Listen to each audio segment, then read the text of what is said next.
All right. Well, thank you very much, organizers, for inviting me to give this talk. Yes, so the topic is holographic thermal correlators from Fourier series. And this talk is primarily based on this work with Paolo Arnado, who was also here at Southampton in this paper. I may mention a little bit some aspects of an upcoming work we're also doing with Cristoforo and Robin towards the end if I have time. All right, so next slide. So for general motivation, one of the reasons we may want to study holographic correlators is to see if we can see any signs of black hole physics in quantum field theory quantities. And an example of this is this older work, something that's over 20 years ago by these authors, where they were studying essentially the two-sided correlation function at finite temperature. So you have your ADS-CFT setup with CFT on the asymptotic ADS boundary, and you have a black hole at a finite temperature in the middle. And then you study these two-sided correlators. So here I'm writing it as one operator inserted at the origin on the right-hand side, and then an operator on the left-hand side. So you can equally well write that by both operators on the right-hand side by shifting by half the thermal circle with an I. And by looking at large conformal dimension for these operators, you can compute this correlation function by computing geodesics, the lengths of geodesics to represent this correlator. So that's what these authors did in 4 dimensions, so bulk ADS 5 Schwarzschild. And what they found is that there's a limit of these geodesics when the energy becomes large, where the geodesic becomes null, and when it does that, it sort of bounces off the black hole singularity. So at this location, the length of the geodesic becomes infinite, and you get this singularity in the correlation function. So you can work out at what time separation in this two-sided correlator you get this singularity, and it happens at plus or minus beta over 2, where beta is the inverse temperature of the black hole. So because of this geodesic bouncing off the singularity, these have been called now bouncing singularities. So this doesn't happen exactly in this object. This singularity appears in sort of an analytic continuation of this object to a different sheet, but nevertheless, it tells you that there's this connection between the analytic structure of these thermal correlation functions and behind the horizon physics, these black hole singularities. So that's a sort of motivation for studying these things. So in this talk, what I want to do is focus on a very closely related correlation function, which is the Euclidean correlation function. So now the operators should be considered inserted on a thermal circle. So we're going to go to the Euclidean. So instead of this was some Lorentzian time. We send t is minus I tau, and we have our thermal circle of period beta, the inverse temperature. So tau is now a coordinate on this thermal circle. And then we have our transverse spatial directions, these x directions. So this Euclidean correlator, we want to study this Euclidean correlator. We want to figure out what is the analytic structure of it. We're going to focus on generic delta. So we're not going to take any large delta limits. So we're not going to use any geodesic approximation. We're going to study generic values of delta. And we want to compute this essentially by doing a direct computation and to see what we can learn. We're going to avoid, when I say generic, we're also going to avoid some special values of delta, like integer, and in this case, also half integer values. So we're just going to be looking at places where nothing special happens when you vary this parameter delta. All right, so that's the basic goal. We just want to compute this object and look at the analytic structure and see how it relates to things like bouncing singularities. So in principle, this is a straightforward computation. I said easy here, but perhaps straightforward would be better. In the sense that there's no obstruction to doing it. It just requires being able to solve some partial differential equation, right? So what we have is a Schwarzschild ADS5 black brane. So we're in this large black hole limit where we replace the sphere by this plane, this three-dimensional plane. And here's and we've Wick rotated again from Lorentzian time into Euclidean time. So tau here is the Euclidean time coordinate And here's the metric function, f of r. So you can see when r goes to infinity, that's the boundary, the asymptotic boundary of ADS spacetime. And when r goes to RH, that's the location of the horizon. And this tau coordinate, which describes this time circle, shrinks to 0 when this f gets to 0 there. Right? So that's the time circle shrinking to 0. So we can represent this geometry represent this black brane geometry as a disk. So here in the disk, I'm plotting the tau direction, the Euclidean time direction, as an angular variable going from 0 to beta around the circle. And then we have a radial direction, which is this r direction. And then we have a transverse directions, which we're not drawing. So here, r to infinity is the boundary of ADS, this black circle, and r to RH is the black hole, where the black hole horizon was in Lorentzian, which is the tip of this geometry. And because we chose the periodicity of the circle correctly, we chose it to have period beta. That means that the tip of this geometry here is regular. So if you looked here, it would just be a smooth geometry with no conical singularity. So this is what people call the cigar geometry. And so to compute this correlation function, this Euclidean correlator, we want to place an insertion, some operator insertion on the boundary at time equals 0. So we're putting a delta function, a boundary condition for this for our field. We consider essentially the Laplace equation for our field. So this would be the wave equation in the Lorentzian, but it becomes the Laplace equation in the Euclidean. This is a massive scalar. The mass, of course, depends on the chosen operator you want in your quantum field theory calculation. And the boundary condition is a Dirichlet boundary condition where it's 0 everywhere on the boundary, except at this point where you put a delta function source. So then you just need to solve this problem and read off essentially the Neumann data that you get as a result of solving this problem, and that is the Euclidean correlation function. So in principle, there's nothing complicated here other than solving this partial differential equation. All right, so I want to discuss some methods by which people have tried to obtain, or at least obtain part of the Euclidean correlation function at finite temperature. And we'll discuss the pros and cons of those, and then we'll move on to what we did in this work. So approaches. So the first thing you might consider is the operator product expansion, because it gives you some analytic control. So this is the operator product expansion is a limit where you take the two points in the correlator to be close together. So here this would be small tau and small x at the same time. And when you take this limit in a CFT, you can replace the product of two operators by a sum over single operators. And in the thermal context, that amounts to a sum over thermal one-point functions of those operators multiplied by these Gegenbaur polynomials. So these sort of kinematic factors which depend on this tau direction and this transverse spatial directions arranged into Gegenbaur polynomials.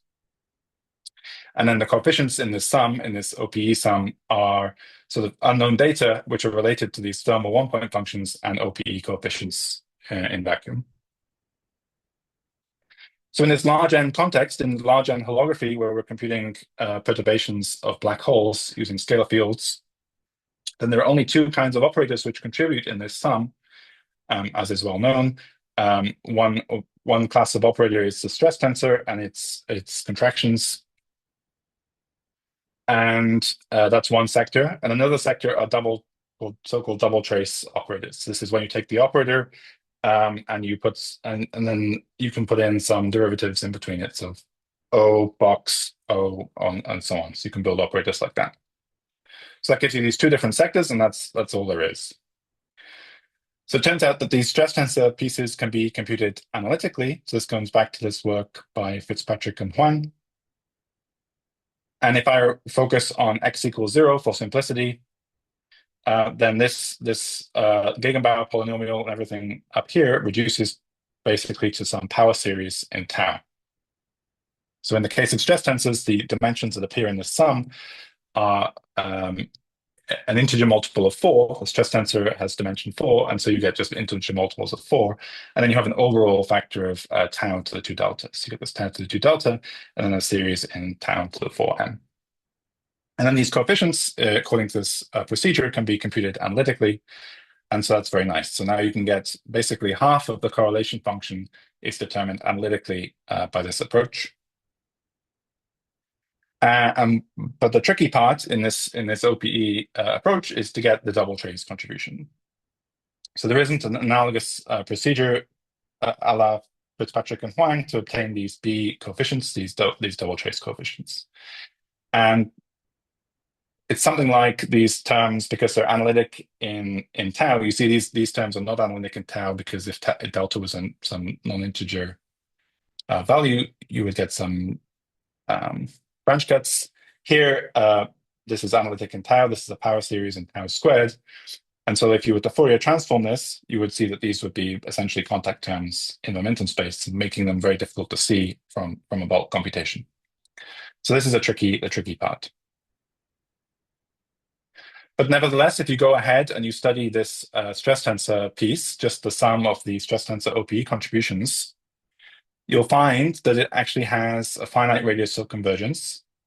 So we expect the OPE to have a finite radius of convergence, but this one has a radius of convergence which is less than what you'd expect. Naively, you'd expect the OPE. So here's a plot of the complex tau plane.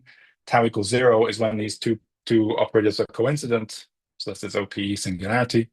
And tau equals beta is when they're coincident again by going around the thermal circle and so on. You'd have images all the way along the real axis here in tau.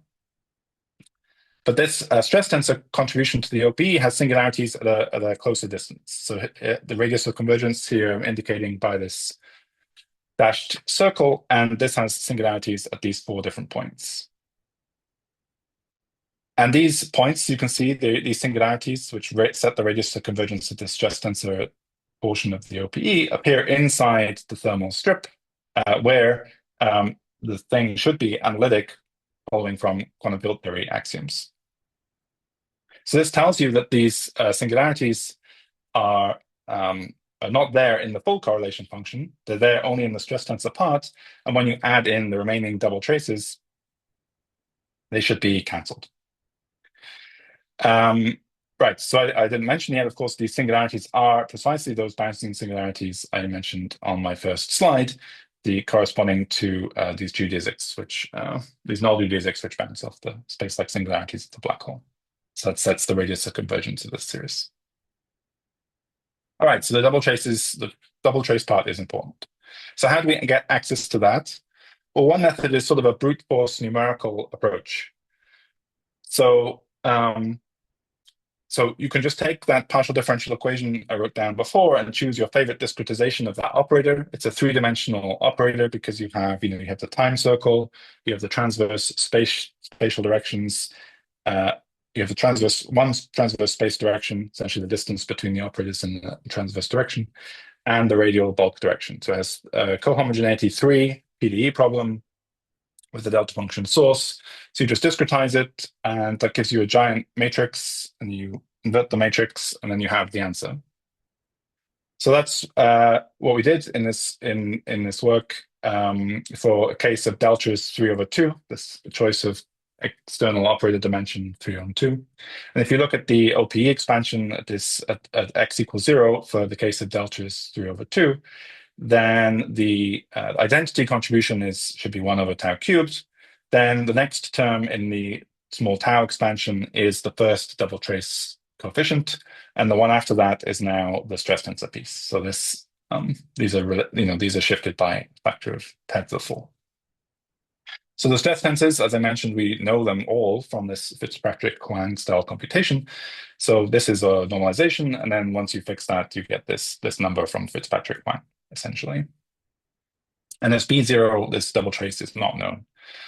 So we can do the numerics and just look at the small tau behavior of the numerics and try and read off what this number is. So here's a log-log plot of the 2-point function computed in that way using the numerical approach.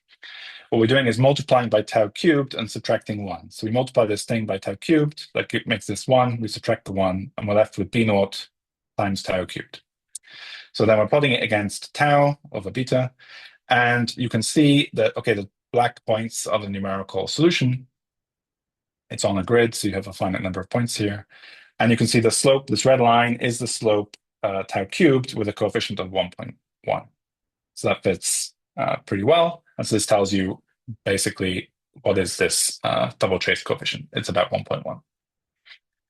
And then to further verify that we're on the right track, we can now subtract not only this term, but also the 1.1 times tau cubed. And what we should get left with is this first stress tensor contribution, this term which goes like tau to the 4 now, because we multiplied by tau cubed, with this slope. So indeed, when you subtract this 1.1 tau cubed from these black points to get these new set of black points, and then this gray line is now the fit. It is just the plot of this coefficient times the 4. So you can see that indeed it's working. It seems to be working very well. Okay, so we feel like we have a handle on how we're, on the OPE limit of this numerical, using this numerical technique, but it's not perfect. It's not great because, the OPE is the UV limit of this correlator. So we're really pushing the limits of this numerical computation. You have to discretize your problem on a grid. The grid is cutting off the UV. So at some point, you're going to fight with that. You want to extract from this numerical solution the behavior near tau to 0, which is where your grid is cutting off the UV of the solution. So it's really not ideal. The other thing is, if you want to compute the analytic properties of this in the complex tau plane to maybe see the connection with bouncing singularities and so forth, then that's not ideal if you have a numerical solution. So you could do something like, you use a basis of functions for your discretization of your solution, and then you could analytically continue those. But I'm not sure if that's a fruitful way to proceed.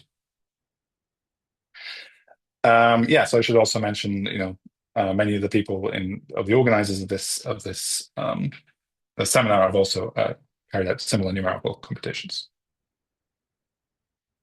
All right, another method is sort of a bootstrap style method. I won't talk about that much here, but I'll just point it out. And that's something like you want to guarantee that your correlator obeys KMS symmetry. So, for example, at x equals 0, KMS would be that the correlator at tau is equal to the correlator at beta minus tau.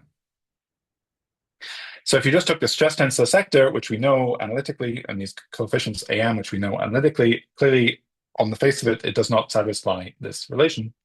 So by putting these two contributions together, these stress tensor contributions and these double trace contributions together into this one object, and then imposing this relation, you can sort of obtain a set of consistency equations guaranteeing the consistency with this KMS relation, and that allows you to basically solve for these double traces. So in this paper, I've highlighted at the top here, my understanding is this works very well. At some point, you find the sum you have to do at the end is divergent, and you need to do a Borel summation. But when you do that, you get very nice answers for the double traces, at least the first few of them, to 3 or 4 decimal places. And I understand it's also consistent with this value of 1.1, which we measured numerically. Okay, so that's some approaches I wanted to highlight. And let me move on to what we did in this work. So what we're doing in this work is the simplest thing you would imagine when solving a partial differential equation. And that's essentially separation of variables leading to a Fourier series. So why are we doing this? As I mentioned, we just want to have a direct computation of the correlation function. We don't want to use an OPE expansion to try and bootstrap to try and reconstruct it, although that's a very interesting direction. We just wanted to compute it, head on, and ideally not numerically, so that we could see the analytic structure and extract the OPE data and check everything is consistent with what came before. So the simplification that we make, we're basically interested in how the solution behaves in the presence of this thermal circle, right? That's, I think, where all of the interesting mathematical structure lies, rather than anything to do with these transverse directions. So what we do is focus on the zero momentum correlation function. So in other words, we take this Euclidean correlator, which I defined earlier, and we integrate it over space. So now this is the k equals 0 correlator, and I'll just drop all the other labels, and I'll just denote it as GE of tau. I expect that the x equals 0 rather than the k equals 0 result will be similar to this in the sense that, you'd have to integrate against e to the I kx and then do what we do here and then do the Fourier transform afterwards. But I really don't think it's going to affect very much at all.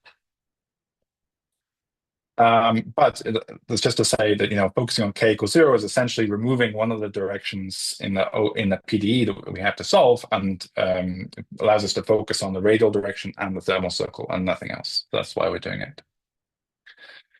So a key question is, what about the OPE, right? So if we try and integrate the OPE in space, it's not clear that makes any sense because the OPE is supposed to be a short distance expansion in space. So it turns out that the stress tensor part still appears and the coefficients are still given by the stress tensor data from the OPE. The only difference here is, of course, this times the 2 delta minus 3, so the overall dimension changed, and that was because we did this 3-dimensional spatial integral. Sorry, can so the you reason say is more? Can you yes, say more sorry. on that? Is not, as you said, it's not clear at all that will be at all an expansion. So can you say Yes. more on how this happens and how you know that this is the case? Good. So for the stress tensors, the key thing is that if you took the x equals 0, just take the x equals 0. Sorry, you take the standard OPE, depends on x and t, and now you take the discontinuity of this to construct the retarded correlation function. Then the retarded correlation function is only supported in the light cone. So the given t, you can only integrate from minus t to t, and outside that region, it has 0 support. So you can still do that integral then within the OPE expansion, because as long as you're in early enough times, the only integral we need to do is from minus t to t, so that's probably also still within the OPE expansion.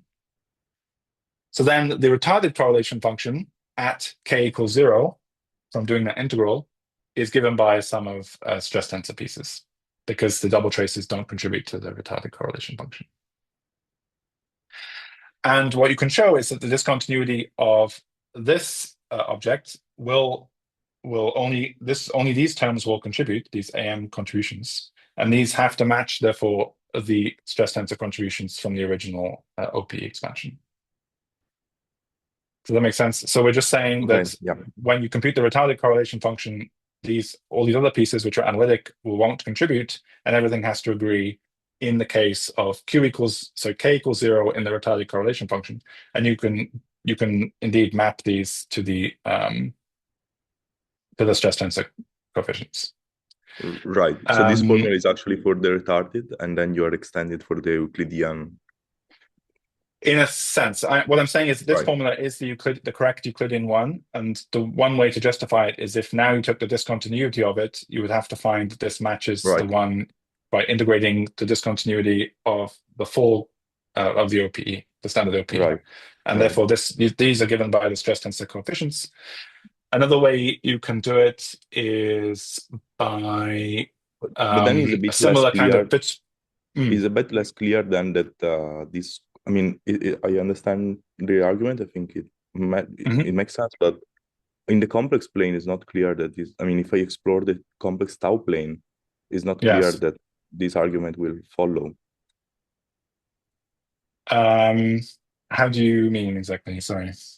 Because your argument really is based essentially on the fact that you only have value in the light cone, right? So in complex tau plane, I'm not completely sure that this is the case in general. So what I'm saying is, okay, so we're going to derive this result first of all, and you can. So let me give you a different perspective. We're going to derive this result, so I'll show you how this arises. And this coefficient, you can derive it in a similar kind of way to the calculation you have to do to get this coefficient is almost exactly the same, or maybe even exactly the same as the calculation you have to do in the bulk to get the large frequency expansion the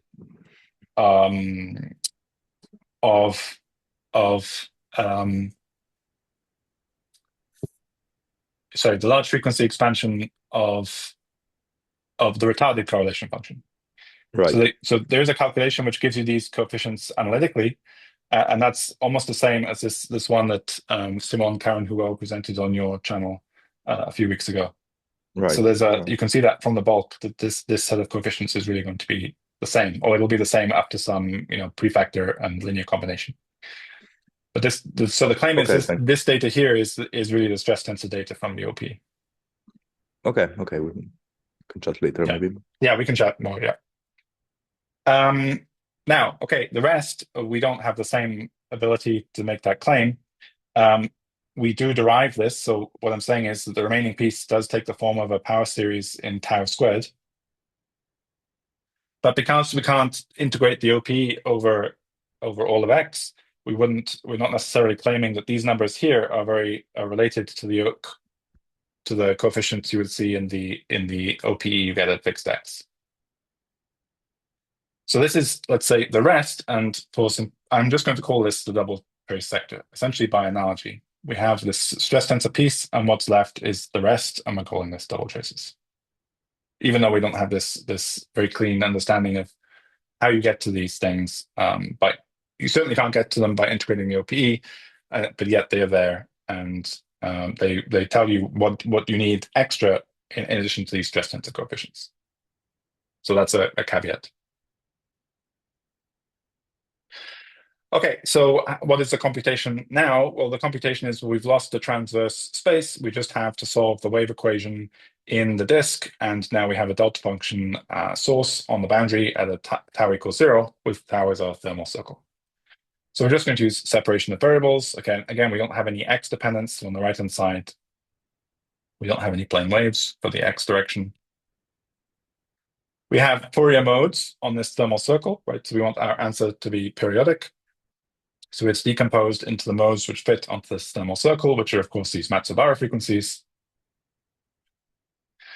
And that's this piece. And then what's left, of course, is the radial, the functions which come from solving the resulting radial differential equation.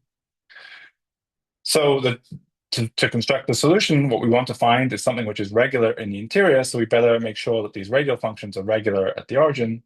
And when we're constructing them, we can also normalize them to be 1 at the boundary, and then a sum of these modes, e to the I zeta n t, with unit strength, well, divided by beta, will give you this delta function, delta of tau. So we sum this over n, where this is normalized to 1 at the boundary, will give us this delta function at the boundary. The Green's function is then read off from the subleading data.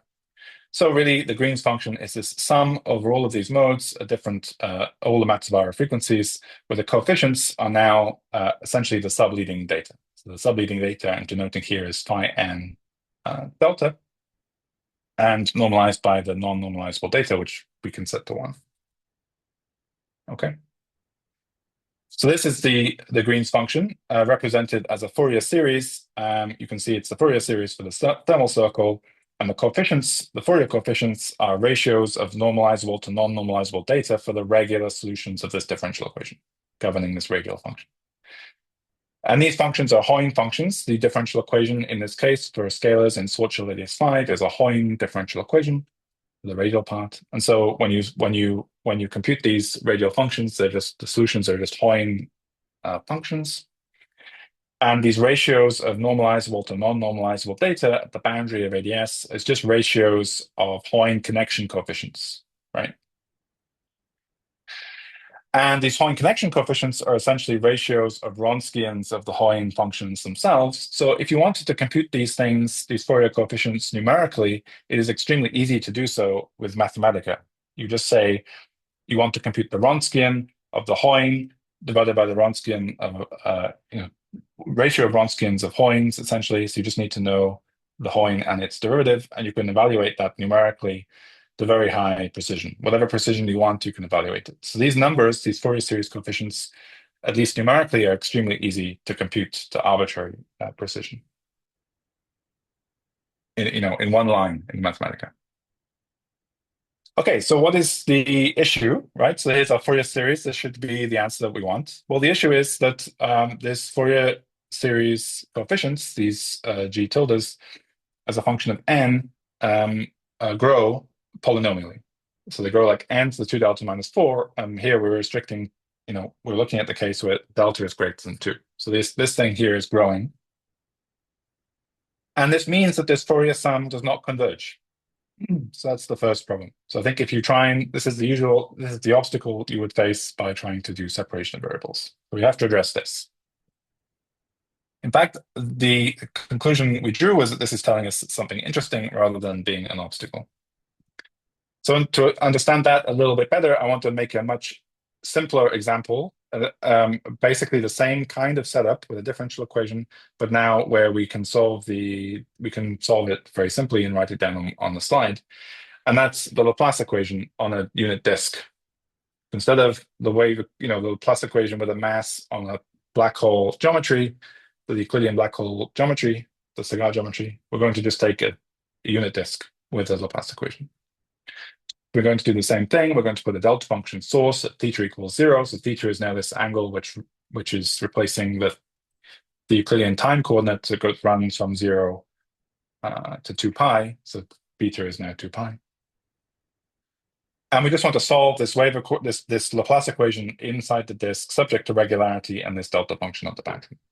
And so this is, of course, a very well-studied problem. And the answer is this function here called the Poisson kernel. So it's whatever, 1 minus r squared divided by this function involving cosine theta. And you can see that if theta is anything but 0, this function becomes 0 on the boundary. But as soon as you get to 0, you'll get this delta function. And so what is the analog of the thermal correlation function? The analog of the thermal correlation function is the other piece of data. So this is the Dirichlet data, 0 with the delta function. The analog of the Euclidean correlator is essentially the normal derivative of the solution at the boundary. So we're just making this definition. We're saying that the analog of our correlator is a radial derivative of this Poisson kernel evaluated as r goes towards 1 from below the boundary of the unit disk.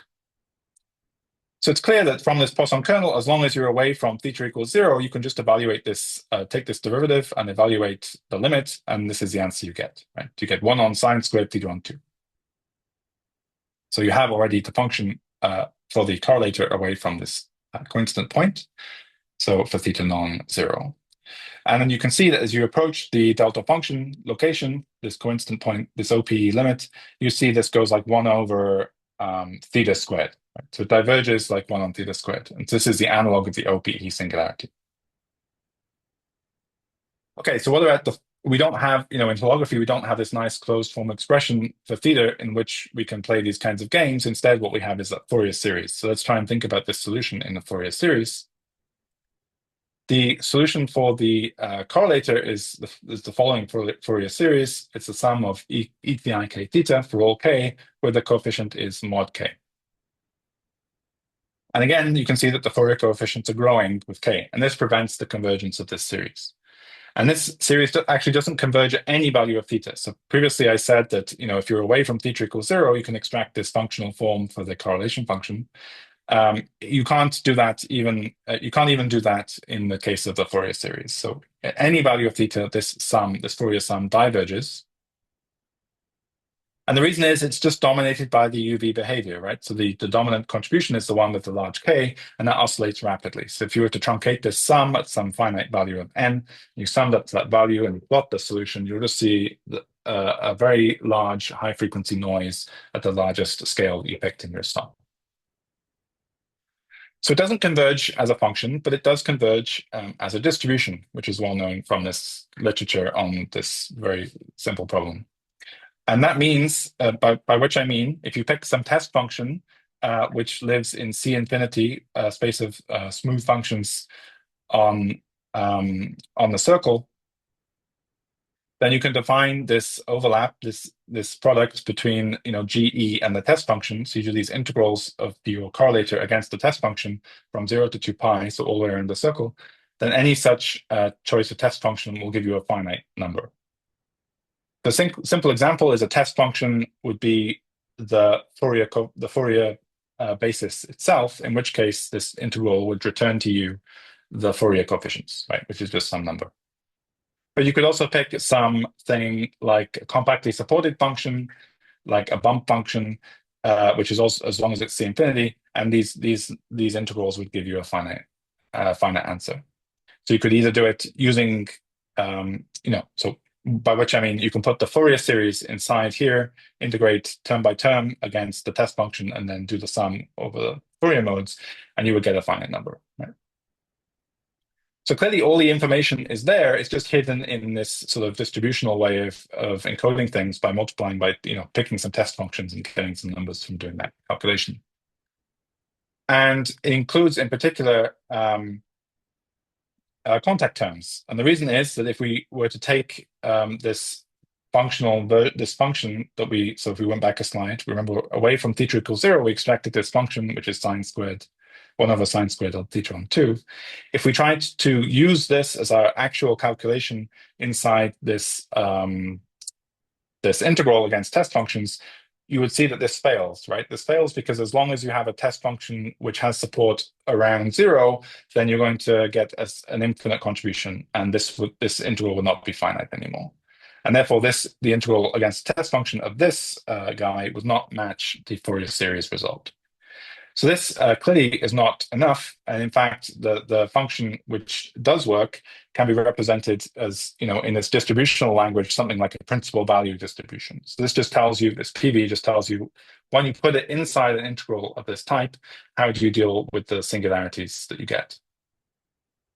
So when you put this version inside the integral and you have a test function which covers theta equals 0, then you're going to get the correct finite answer, the one that matches the Fourier series. So this thing also includes that information, that UV information, which is essentially just contact terms.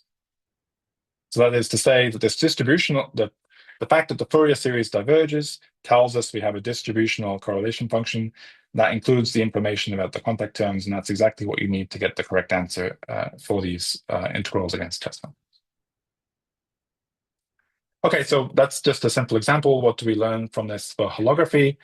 Well, it tells us that the Fourier series that we have by, this ratio of connection coefficients for the Hoyne differential equation, it does make sense, but not as a function, instead as a distribution. And it in particular includes this UV information, so it includes contact terms. Now, we may not care about contact terms because usually they're scheme dependent, but it should be that holography, if you pick your scheme, should give you a definitive answer of what is the contact term. And in this way, it does so. So what we want to do is be able to extract some information away from these, these distributional type things. We want to get something which looks like a function away from the coincident points.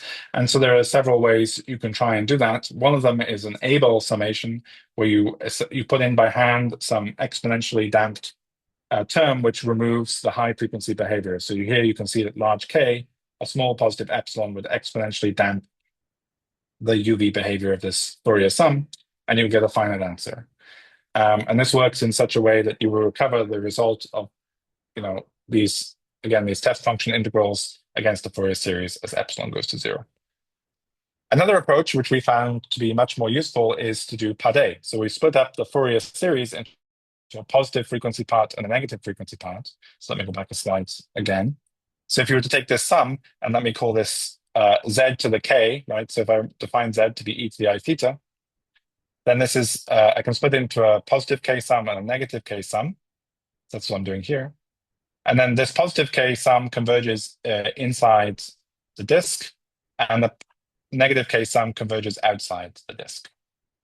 But if you use now pade on these are now Taylor series, one in z and one in z to the minus 1, you can extend the radius of convergence of these series into the full plane, apart from the cut, which extends from the coincident point singularity.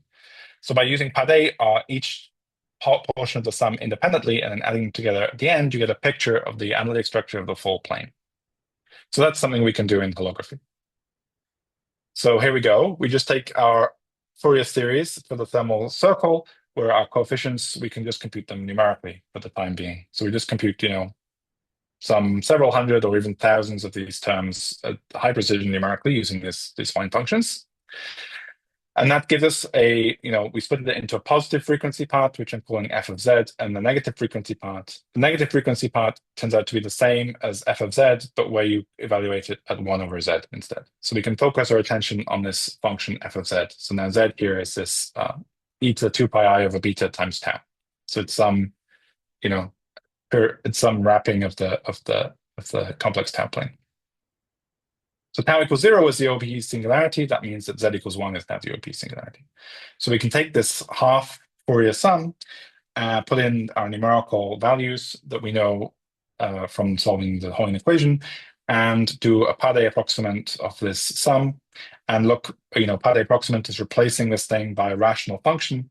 And you look for the zeros of the denominator of this function, and that gives you an indication of where the singularities of the original function lie.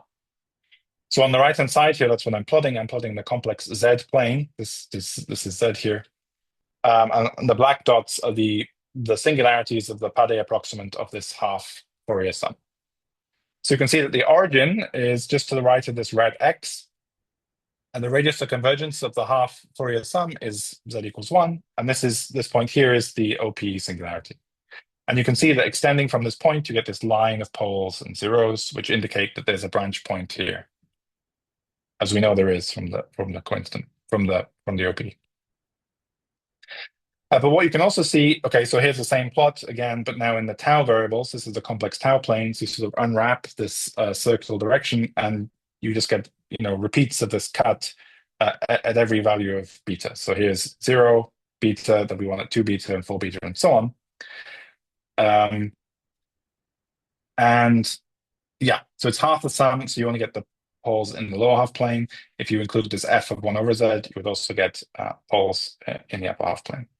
So this is the thermal strip, and you can see that there are no black points inside the thermal strip, or anywhere in these angular directions. And that's a result that shows that the holographic computation is consistent with our expectation that there should be no singularities inside the thermal strip. So just for guidance, these red X's are the locations where bouncing singularities would have appeared if they were there. So there's one. So in this z coordinate, bouncing singularities occur at e to the minus e to the plus minus pi. So one of them is here in this z plane, and another one is off the picture along the negative z axis. And in the tau plane, they occur, of course, in the center of the thermal strip, as we mentioned before. So the bottom line here is that we find from doing this Pade regularization of this divergent Fourier series that we get analyticity in the strip, but not at the edges. All right, so now let me move on to OPE. We've explored the analytic structure of the correlator from the Fourier series. Now, what we want to do is read off any operator, this OPE coefficient data, this expansion I wrote down before. So again, this is our fundamental object of study, this Fourier series. The OPE is really like a UV property of the theory, so it should be the case that it follows from the asymptotics of this Fourier series at large n and large minus n. Right? So we want to look at the asymptotic behavior of these Fourier coefficients. And to do that, we're going to take a perturbative ansatz for these Fourier coefficients. So these Fourier coefficients are going to be written as a power series in n. So we start with n to the 2 delta minus 4, which is that divergent behavior of the Fourier series I wrote down before. And then it proceeds order by order in 1 over n to the 4, essentially.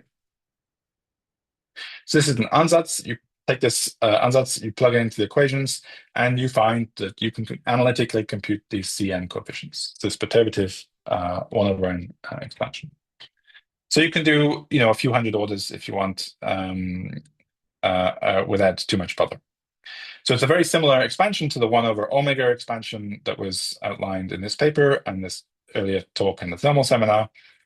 Essentially, frequency, the frequency expansion that they were doing there, frequency is proportional to I times n here. So n is this Matsubara mode number, and remember that's related to in real time, that's related to the frequency to a relation like this. So their expansion is at essentially real omega, and our expansion is at real n. Okay, but it's the same, essentially the same computation, which gives you these coefficients analytically. All right. So it turns out that these coefficients are all you need to get the exact result. What do I mean by that? Well, these coefficients, these Cm, grow factorially. So in fact, they grow like 4m factorial in this perturbative asymptotic expansion.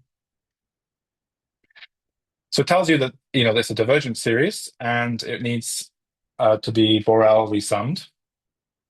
And the result that we found is that the Borel resummation of this asymptotic series is the exact answer.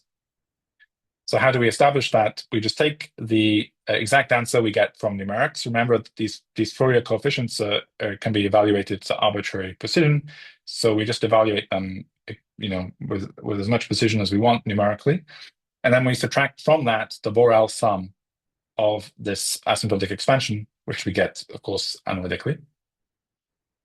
And we look at the difference between them, the residual, and we do that as a function of a truncation of this sum. So we evaluate this sum up to some order capital N, right? So as we increase capital N, as long as this approaches 0, we know we're not missing anything.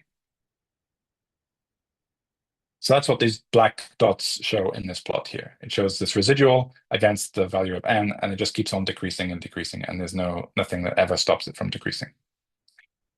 So what should we expect?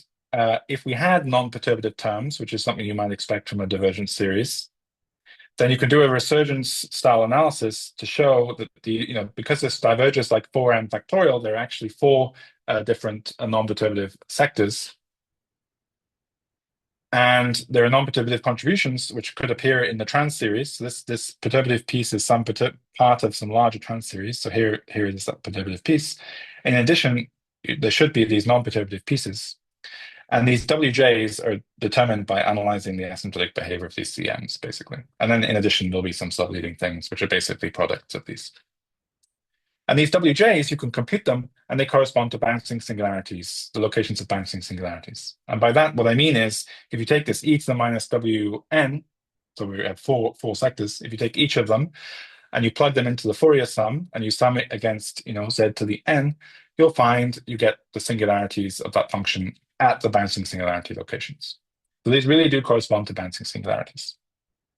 However, these coefficients, these trans-series data which accompanies these trans-series non-perturbative sectors are all 0, provided n is real. And again, that's this evidence here. If you plot on this graph, where should this non-perturbative sector appear on this residual? What is the typical scale of this residual here if it existed? Well, it would be this horizontal black line. So you can see that we pass straight through this horizontal black line, so we don't see any sign of this non-perturbative correction. If we now change n, instead of being real n, which is what we want for this Fourier sum, if we start wick rotating towards imaginary n, towards where you would have wanted real frequencies, like in the Whiteman function, then this changes, and it changes because you cross a Stokes line. So in fact, the Stokes line sits at the angle corresponding to quasi-normal frequencies, so pi by 4. So as you start to increase n past the angle of, you keep the magnitude the same, but you change the angle past pi by 4, that's now these red points. So these red points are the same absolute value of n, but just a different angle so that we cross this Stokes line. And then the corresponding non-perturbative sector corresponds to this horizontal red line. And you can see now instead the difference between the exact answer and the Borel sum of the perturbative part only gives you a residual corresponding to this non-perturbative piece. So this gives us confidence that indeed this non-perturbative piece is present when you're looking at real frequencies or you're above this quasi-normal mode Stokes line, but is not present when you're looking at the Euclidean correlator, when you're looking at real n. Right? So the bottom line of this slide is that by computing these asymptotic coefficients, these CMs, which you can do analytically to some few hundred orders, you just take the Borel sum, and that's the exact answer for the Fourier coefficient. Okay, so we can use this now to compute. Just to Yes. clarify, can you say Yes. again what is the relation between the location of quasi-normal modes and these Stokes jumps that you are seeing? Yeah, it's just the observation that the appearance of the Stokes lines, if we look in the complex n plane, the Stokes line occurs at an angle of π/4. So complex n plane is really the complex frequency plane. And if you look in the correlation function, the asymptotic angle of Q and M frequencies in the Whiteman function occurs at π/4. So it's just an observation that they share the same angle. And I don't think it's a coincidence, but it's not like I'm saying that it's always going to be the case. I assume, one thing to check would be if you look at different dimensions, this angle would change accordingly, corresponding to the lines for Q and Ms. Okay. But Yeah, so now that you have this expansion, right, both the asymptotic and the non-perturbative corrections, can you actually say that you are seeing the quasi-normal modes? Oh, yeah. So this indeed. So this at the moment, what we're doing is computing Fourier coefficients, right? So really, these are momentum space observables. We're evaluating them at discrete values of n because, of course, we're doing this Fourier sum in the end at integer values of n. But if you were to analytically continue this thing would just be the Whiteman function in frequency space. And this, of course, we know has quasi-normal modes. I guess your question is now, can we extract the quasi-normal modes from here? That's a good question. We didn't try. Very interesting idea, yes, but we didn't try it. Probably should have tried it.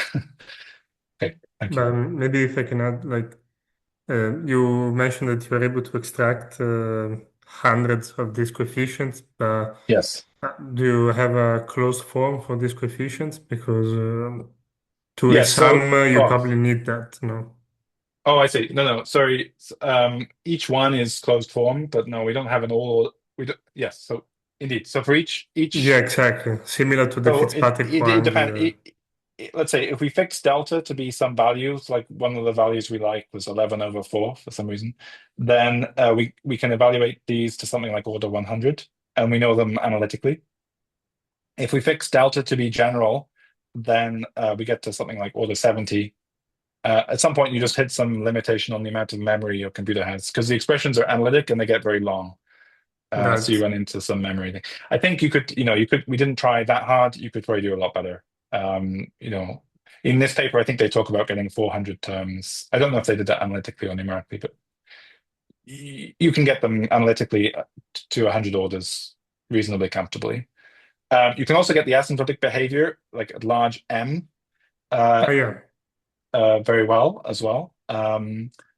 But so you can bridge the two things. You can say take the first 100 terms, M from 0 to 99, whatever, and you can take the asymptotic behavior, which is 4m factorial with some known coefficient, and then you can stitch the two things together, and in that way you can get a very accurate description of the whole function. Yeah, I guess it would be similar to what Andrei, Ivan, Ilya did in their last paper, but they use the Fitzpatrick Wang coefficients instead of. I think these are basically the Fitzpatrick Wang coefficient. Okay. Yeah, I guess we'll see why in a second. At the moment, we're phrasing them as Fourier coefficients. Because actually it was one of my questions for later, but if you're going to answer it. No. So now the question is, how does this relate to OPE? I'm saying that these are the Fourier coefficients at large n, so it should be the UV of the theory. So it should be and indeed these are the OPE coefficients, but we'll see exactly. So this is the computation. There's no words on this slide, sorry, but you just take this expansion, the asymptotic perturbative sector, right? We know that this is the exact answer once we Borel sum. So you should imagine that at some point we're going to do a Borel sum of what we're doing here. And now we take this half Fourier sum that we were discussing before, and now you plug in this expression for the coefficient. Now you swap with two summations. Now you pull the m sum outside, and you put the n sum inside. So now you have z to the n times n to some power summed over n. That's a polylogarithm with this index. And then you just expand this for z is e to the tau roughly, and you expand for small tau. So this has you just expand in tau, and this is what you get. So you get the first line, which is roughly speaking the stress tensors. So you get tau, you get tau to the minus 2 delta plus 3, which is the identity contribution, plus 4m, which is the stress tensors. And then on the second line, you get a constant term. There's also a constant term hidden in here for q equals 0. But now you get this, see this power series in tau squared at the end. So this is the OPE expansion I wrote down at the beginning, where we have the stress tensor coefficients and these, these double trace coefficients with the caveat I mentioned before. So you can see they're all determined by CM, this data, which we can determine analytically. I mentioned the CM grows like 4m factorial, and so this gamma rescues you from that, right? So the CM divided by gamma 4m is like a Borel transform of that series, and so these are finite numbers. These converge. This is the stress tensor sector, and then this involves a sum, and this sum does not converge. So this thing is still divergent, but remember, we're using this asymptotic expansion, which needs to be Borel summed anyway. So we should imagine doing a Borel sum of everything here, and so this final term here needs to be Borel summed. So that's the final answer. The stress tensor coefficient is just this, and the double trace is this after a Borel sum. Okay, so we can test it as we did before. If we look at some special, some whatever generic value, 11/4, essentially avoiding any problematic cases. Then the identity contribution is tau to the 5 on 2, and then the OP, the leading double trace coefficient is this B0, where B0 is given by this explicit sum here, the CMs, and then Borel summed, right? So we can check, first of all, that this tau to the 5 halves is reproduced. So this should decay. If we plot in black here the exact answer, so the exact answer is obtained by computing numerically the Fourier coefficients and doing a Padé approximant to regulate the Fourier sum. That's this black line. So that's like the exact answer numerically. And then the red line, the red dashed line, is really this number here. Okay, so that matches very nicely. And now we subtract this leading term, and we should see B0. And that's, again, the subtraction is the numerics is the black line. So here there's some residual because of the amount of terms we keep in the Fourier sum, but this can be improved by including more terms in the Fourier sum. And then you see this constant behavior as a function of tau, which is this B0. And then you can check indeed that when you do this, going back here, you do this sum over the CMs and you do the Borel sum, you get a number, and that number is this red dashed line, which agrees with the black line to a good few decimal places. So this reproduces the correct result. And then you can check it. This was a delta 11/4. We also checked this matching between the numerics and our formula for this double trace coefficient at different values of delta. And this is the agreement. You can see that from delta from 2 to 3, avoiding 2 and 3, then we get an agreement between these two things. So I think here the black line is the Borel sum of the asymptotic expansion, and the red dots are a numerical calculation where we subtract the leading behavior. Okay, so if I have time, do I have time? Yes, we can extend. Yes, okay. Okay, good. So I want to discuss going outside the strip. So the reason is, there was this paper by Matthew Doddleson, Christopher Royosa, and Robin Carlson. And what they did was study essentially the two-sided correlation function and they used in frequency space this thermal product formula. And essentially all you need to know for the thermal product formula to use it are these Q and M locations. So if you put in what they did was put in the asymptotic values of these Q and M's and essentially Fourier transform this thing, and then they got this lattice of singularities. And what they found is, this is for the two-sided correlator. So the thermal strip in the context of two-sided correlator is this gray band. So, you should think of it from the diagrams I drew earlier. It's rotated by 90 degrees because I was using tau rather than t, and shifted by I beta over 2 because this is the two-sided one, and we're not using two-sided. So this is the same diagram essentially.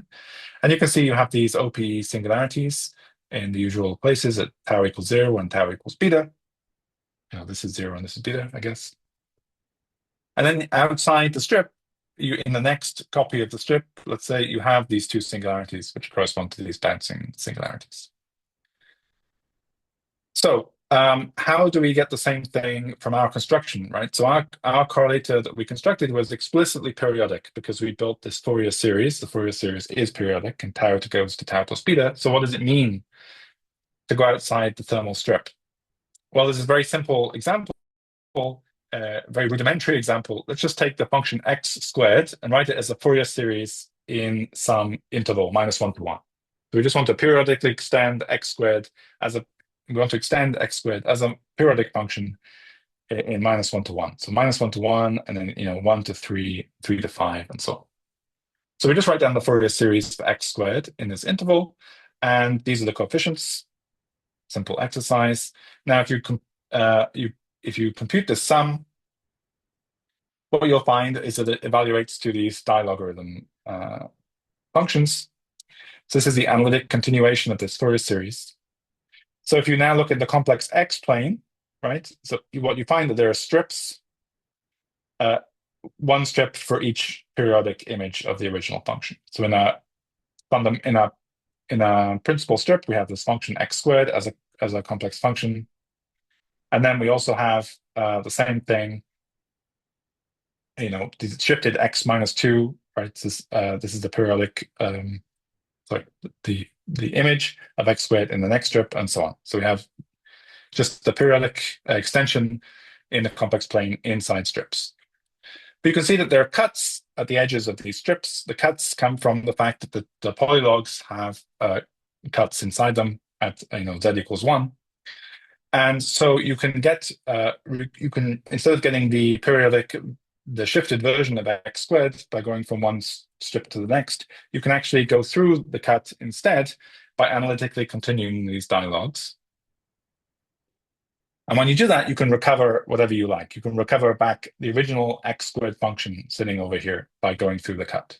Right? So continuing through these cuts, these periodicity cuts of the polylogs, gives you this original non-periodic seed function, x squared. And so the same thing applies to the Euclidean correlation function. So if I go back, I would say this is the analog of x squared, and what we have is the periodic version of it. So we want to do the same game. And remember, we also have these polylogarithms appearing in our Fourier series. Remember, if we put in this asymptotic expansion for the Fourier coefficients, at some point we had this polylogarithm in a few slides ago. So these polylogs give us, again, the same kind of periodicity cuts that we saw in that rudimentary example. And you can continue the polylog from to go to the next sheet, and that gives you this factor of log at the end. And that changes this result for the Fourier sum. If you evaluate this log against the CMs, for the asymptotic behavior of the CMs, what you find is a 5F4 hypergeometric with this argument. So then you study where the 5F4 has singularities, and that's when this is equal to 1. And when you solve for this equal to 1, what you get are the bouncing singularity locations. Okay. So this has shown that if we continue through these periodicity cuts, we find bouncing singularities outside the strip, just as in this work that I cited earlier. All right, let me now summarize and give you an outlook. What we wanted to do in this work was a direct computation of the Euclidean correlator in a holography, and it was naturally expressed as a Fourier series, as the basic thing you would do to solve a partial differential equation. You would just separation of variables. The Fourier series didn't converge, and so that told us that the result was distributional in the sense that it encodes compact terms. So that was a sort of a feature rather than a bug. By doing this regularization of this divergent Fourier series, we found that the remaining function was analytic in the strip. We read off the stress tensor and double trace OPE coefficients. We didn't go from the stress tensors to recover double traces by doing like a bootstrap argument. This was really an output of the computation in the sense that our Fourier series was periodic from the beginning.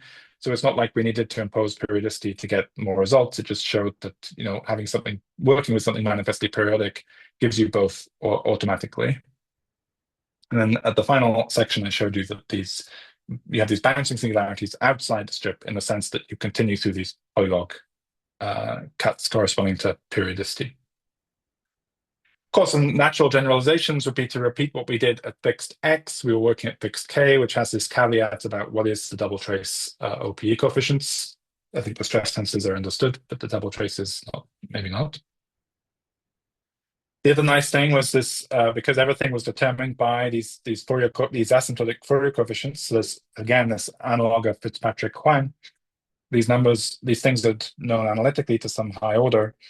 And to get the full Fourier coefficient, you just need to Borel sum it, and that gives you the full correlation function, right? So that tells you everything, all right? These Fitzpatrick-Huang data give you all the data that you need. And so you can ask questions like, is eta over S, or whatever transport coefficients in holography, there must be in these numbers somewhere.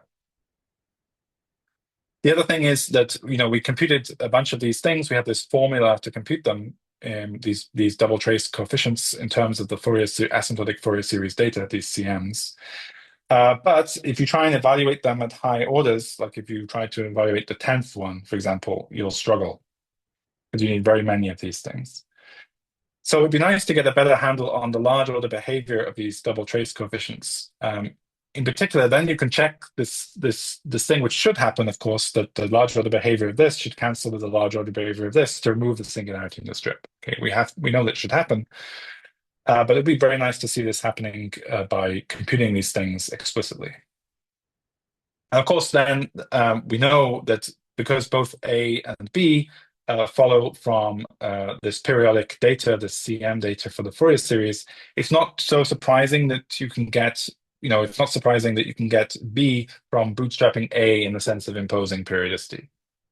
So it'd be nice to now go and look at this question of, as I know many of you guys are, looking at bootstrapping the thermal correlation function without actually putting in any data at all to see how much information you can get about A and B, maybe bounds and things like this. I don't have any insights. I'm just saying I like that direction very much. All right, so let me finish there. Thank you very much.